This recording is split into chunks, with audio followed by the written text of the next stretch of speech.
Hockey Picks and Bets for Tuesday, February 22nd here on the Mayo Media Network.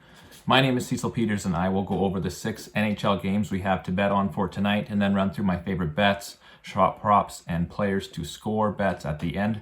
As per usual, I am recording this the day before the game, so odds may change. Shot prop and goal props have not yet been posted, so I don't know what the odds are going to be for those. I'm just simply guessing at what'll be value, what'll be overvalued.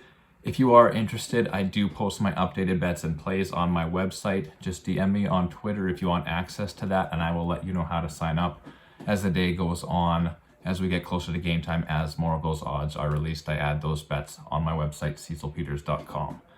As always, if you want to help the show, the biggest thing you can do is to give it a like wherever you are listening or watching. And if you are watching on YouTube, please leave a comment. Today, let's go with your favorite to-score bet of the evening. And let's get on to the games. We got the Nashville Predators in Florida. As I'm recording this, the Nashville Predators are plus 170, Florida Panthers minus 210. That's posted on DraftKings Sportsbook the day before. I do expect that Florida probably will get closer to minus 250, 260 when these games start. But Florida just continues their torrid run through the entire league. They beat the Hurricanes, the Minnesota Wild, and the Chicago Blackhawks to start their post-All-Star break on a little mini road trip. As they've done all season, they're constantly juggling their lines, looking for the best fit. The biggest tinker seems to be Coach Andrew Brunette deciding what he wants to do with Captain Alexander Barkov and star forward Jonathan Huberdeau. They're fantastic together, but they also excel when they're split apart. In the past 2 games, they haven't started together, but by the end of the game, they seem to find themselves playing on the same line. Generally, the winger that ends up playing with them is Anthony Duclair. I'm not sure at this moment how they're going to start the game. I know Huberdeau's been playing with Sam Bennett a bit to start games. Barkov been playing with Duclair and Carter Verhaeghe.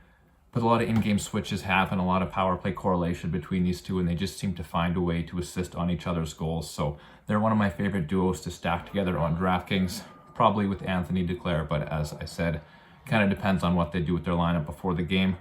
Against a Predators team that's allowed a ton of expected goals over the past few games, I do love the Florida offense as a whole. Aaron Ekblad on the back end is also red hot. 3 games since the All-Star break, he has 3 goals and 3 assists, shooting a ton, creating a ton of offense. The one line that does remain constant for the Panthers is their third line. Rookie center Anton Lundell is between Sam Reinhart and Mason Marchment. Marchment and Reinhart both have hat tricks in recent weeks. Lundell has been piling up a ton of points, and this line just seems to find the score sheet nightly. Being able to run those guys out as a third line is a huge advantage over any team in the National Hockey League right now. And I don't want to gloss over their opponent, the Nashville Predators, but you don't just come into Florida and beat the Panthers, so there's no real reason to go into the Predators a ton. The top players on Nashville aren't doing what needs to be done right now, as evidenced by 4 straight losses since the All-Star break, and I'm thinking Florida probably makes it 5 tonight. The line I am seeing as I record this, as mentioned, was minus 210 on the Panthers, but I do think that probably gets a little deeper and probably is going to lead me to a regulation bet on the Panthers, hopefully around minus 130 or 140 the day of the game. Next game of the night is in Columbus. The Toronto Maple Leafs minus 200 at Columbus. Blue Jackets plus 160. Just like the last game, I do expect Toronto to get more heavily favored as this gets closer to game time. Just seems like an outrageous spot for the Toronto offense to go crazy, get Austin Matthews a couple goals to help him in his chase for the league goal-scoring lead. Columbus is allowing a ton of shots, ton of goals, although not quite as many as they were before the All-Star break. The nice thing for Columbus right now is they've scored 7 goals in back-to-back games. Patrick Laine is on a massive tear. He's got points in 9 straight, ton of goals, and he predictably has kept that hot streak going, which is what he has shown throughout his career. When he gets hot, he stays hot for a while. Biggest issue, though, with the Columbus Blue Jackets is their goaltending. Elvis Merzlikins missed the last game against Buffalo. Not sure what his injury is, but he also didn't practice on Monday, so I'm thinking he probably isn't going to be ready for this game, in which case AHL journeyman Jean-Francois Berube will be in net. Berube did win against the Buffalo Sabres 7-3, but you give up 3 goals to Buffalo, you might as well give up 6 or 7 to the Toronto Maple Leafs. They have a much better offense, so like I said, line at DK Sportsbook is minus 200 as I record this. Once Merzlikins is officially ruled out, once it gets a bunch of bets come in on the Maple Leafs, I do think they'll be closer to minus 300 by game time. With them being on a back-to-back situation here, I don't love it. I don't love how Jack Campbell has been playing in net. I expect him to get the start as Peter Mrazek started the game the night before. So the lean for me in this game will be an Austin Matthews to score prop and the over. Jack Campbell's poor play, Columbus's recent ability to play up a ton of goals, and Columbus's recent ability to give up a ton of goals leads me to betting the over 6.5 here. Next game of the night is in Ottawa. We have the Minnesota Wild minus 205 to beat the Senators. They're plus 165.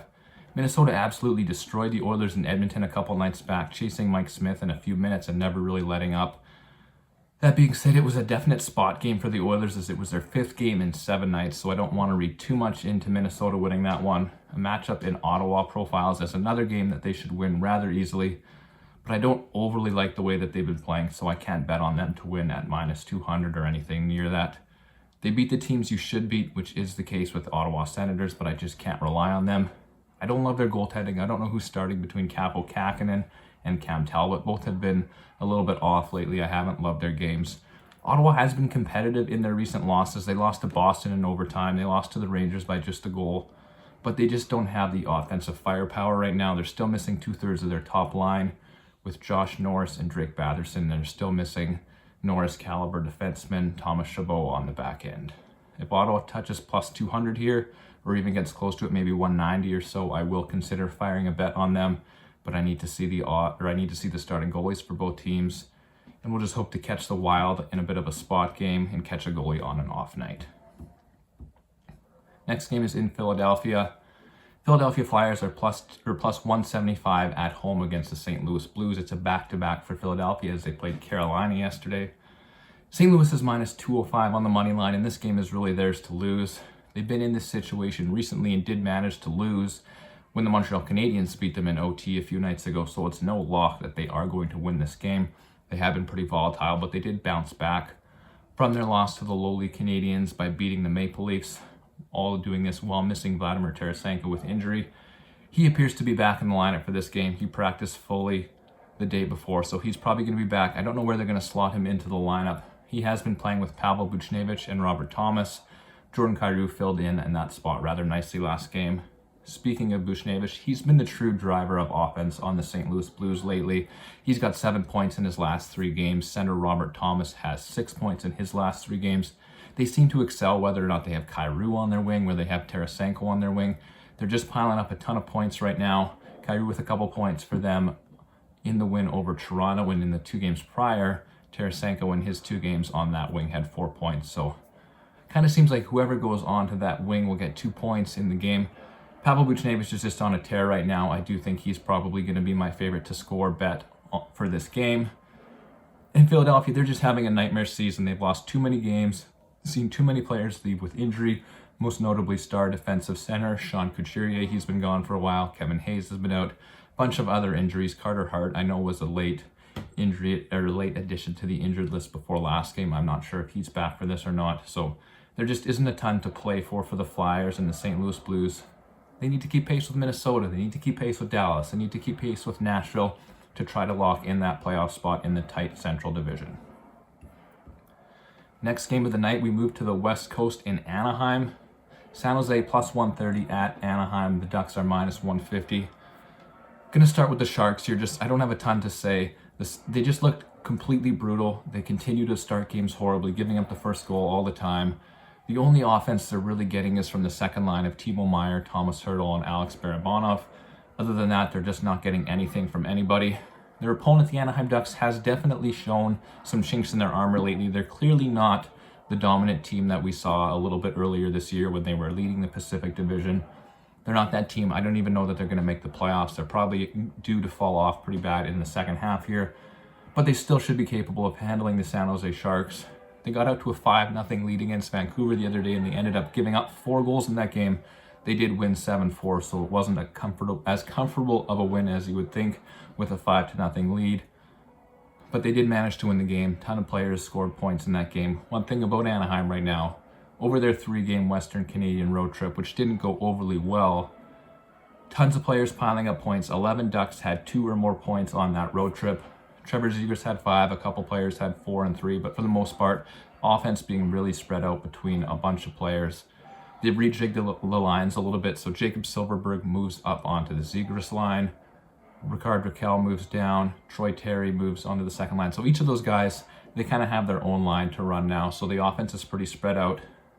The one player I think that benefits the most is Jacob Silfverberg. Instead of playing on the wing with Isaac Lundstrom, who they've been playing pretty well together, but he's still not the player that Trevor Zegras is. Silfverberg now moves up to play with Zegras. Zegras obviously a top rookie in the league. With Silfverberg's slow start to the season, with the San Jose goaltending and the odds that you should get on Silfverberg to score, he's going to profile as my favorite to score bet, probably on the night, but most definitely in this game. One concern I have with the Ducks is actually, surprisingly, John Gibson. He's basically carried the Ducks through big stretches of the season. Lately, that hasn't been the case. He got pulled in Calgary. He gave up a ton of goals in Edmonton. They did end up beating Vancouver, but he gave up 4 goals in that game as well. So John Gibson hasn't been good. I do want to bet on the Anaheim Ducks at -150, but as weird as it sounds to say, I would prefer that they start backup goalie Anthony Stolarz and give Gibson a bit of a rest here. Last game on the night is in Seattle. Islanders -145, Seattle +125 here. I don't have a ton of interest in this game. I don't have a great handle on either team. And the New York Islanders, they've all but sealed their fate, losing too many games in the past couple of weeks to keep any hopes of chasing a playoff spot alive. So with it now being apparent that the playoffs are probably a pipe dream, I am curious to watch, see how they compete, and I'm hesitant to bet on them at the moment. I didn't like what I saw from them in Montreal. They just didn't have a ton of urgency on offense. The lack of jump from stars Matthew Barzal and Anders Lee really stood out to me. The one Islander who looks excellent right now is Brock Nelson. He had a great game against the Habs along with line mate Kiefer Bellows. So those guys are putting pucks on the net. Both him and Bellows should be reasonably priced to score in this game. So those are my favorite bets for this game. Cracking on the second half of a back-to-back, I struggle to figure them out. They're just a decent defensive team with no offense, so this shouldn't be an overly exciting game. I don't know who wins this game, and to be honest, I don't really care. Let's hope we get Brock Nelson and Kiefer Bellows on the board, profit, and move on. So to recap, if the numbers stay the same or remain close to what I'm seeing here, I'll be betting on Florida win in regulation, the Leafs Jackets game to go over 6.5 goals, and I'm considering betting on the Senators and Ducks. I just need to see goalie news, and I'm hoping that Senators line gets closer to +200. Probably anything over +185, I will bet on the Senators. St. Louis to win in regulation is another one I'm considering, but I need to see if they start Billy Husso in net for that one. As for goals, I like the value with Anthony Duclair if he gets to play with Jonathan Huberdeau and Alex Barkov, Austin Matthews for the Leafs, Pavel Buchnevich for the Blues, Jacob Silfverberg for the Ducks, Brock Nelson and Kiefer Bellows for the Islanders. I will have shot props updated on my site as those odds get released closer to game time. Thanks again for watching. Be sure to give the video a like and comment with your favorite goal prop on the night, and we will see you guys tomorrow.